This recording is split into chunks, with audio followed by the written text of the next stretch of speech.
अंजली दमानिया यांनी अशोक खरात या व्यक्तीला फोन करणाऱ्यांची नावही जाहीर केली। त्यात एक नाव एकनाथ शिंदेंचं आहे। उपमुख्यमंत्री एकनाथ शिंदे यांची आता या निमित्तानं चौकशी होणार का असा सवाल सुषमा अंधारे विचारतायत। एवढे फोन कॉल्स हे रुपाली चाकणकरांचे आहेत, एवढे सुनील तटकरेंचे सगळे डिटेल त्याच्यात समरीच अशी येते।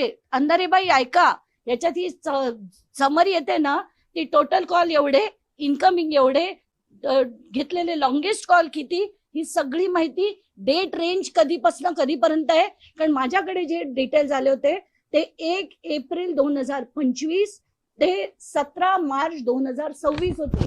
त्याच्यातले हे एवढे कॉल आहेत। शिवसेनेचे शिंदे यांचे 17 कॉल आले।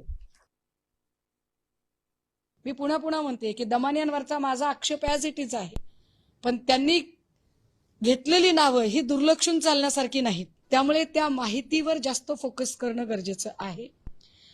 त्यामुळे ज्याने सीडीआर काढले त्याची चौकशी तर व्हावीच, पण ज्याचे सीडीआर निघाले आहेत त्यांच्या चौकशीचं काय, हा महत्वाचा मुद्दा आहे।